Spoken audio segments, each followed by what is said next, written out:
Hello dancer family, school annual day choreography day 18. నిన్న practice time లో అయితే leg అయితే ప్యాచర్ అయింది. ఇంట్లో వాళ్ళు కూడా ఈ రోజు వెళ్లకుండా రెస్ట్ తీసుకోమన్నారు. కానీ మన స్కూల్ యాన్యువల్ డే 6 days మాత్రమే ఉంది. ఒక్కసారి మా డాన్సర్స్ మాట ఇచ్చారంటే ఎన్ని ప్రాబ్లమ్స్ వచ్చినా సరే అది అయ్యే వరకు వదలరు. ఒక మంచి డాన్సర్ అవ్వాలంటే ఎన్ని ప్రాబ్లమ్ ఫేస్ చేయాలో ఒక డాన్సర్ మాత్రమే తెలుసు. 10 మందిలో రెస్పెక్ట్ ఇవ్వకపోయినా పర్లేదు, కానీ మా వృత్తిని గుర్తించండి చాలు. ఈ వీడియో ప్రతి ఒక్క డాన్సర్ కి షేర్ చేయండి. ఫైనల్ గా స్కూల్ కి అయితే వచ్చేసాను. ఈ రోజు నుంచి ప్రతి ఒక్క డాన్స్ టీమ్ కూడా టైమింగ్స్ అయితే పెట్టారు. ఆ టైమింగ్స్ లోనే మనం డాన్స్ నేర్పించాలి. ఈ రోజు నా క్లాస్ అయితే 6th class పెయిడ్ డాన్స్ వాళ్ళది. ఇంకా వీళ్ళది అయ్యాక ఫస్ట్ క్లాస్ వాళ్ళ దగ్గరికి అయితే వెళ్ళాను. మళ్ళీ తిరిగి ఇక్కడికైతే తీసుకొచ్చారు. ఇప్పుడు అలాగే ఉంటదా?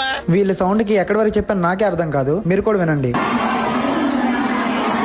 ఇంకప్పటికే భోజనం అయితే టైం అయింది. భోజనం చేసి రెస్ట్ తీసుకుని క్లాస్ కి అయితే స్టార్ట్ అయ్యాము. ప్రిన్సిపల్ సిస్టర్ అయితే ఇన్ఫార్మ్ చేశారు రేపు ఎన్ని డాన్సెస్ ఉన్నాయి అన్ని కూడా చూస్తామని. LED 13 డాన్స్ వాళ్ళకి అయితే ప్రాక్టీస్ అయితే స్టార్ట్ చేశాను. ఈ రోజు లాస్ట్ 2 minutes కూడా కంప్లీట్ చేశాను. ఇంక 3rd 4th అందరిని కలిపి ఒక మంచి హిందీ సాంగ్ అయితే చెప్పమన్నారు. అది కూడా క్లియర్ చేశాను. రేపే రిహార్సల్స్ కాబట్టి నేషనల్ సింబల్ సాంగ్ వాళ్ళని పిలిచి ప్రాక్టీస్ అయితే చేయించాను. ఫైనల్ గా సాంగ్ అయితే చాలా బాగా వచ్చింది. ఇంకా రేపు ఎలా చేస్తారో చూడాలి. ఇంకా మన స్కూల్ అప్డేట్ కోసం మన పేజ్ ని ఫాలో చేసి పెట్టుకోండి.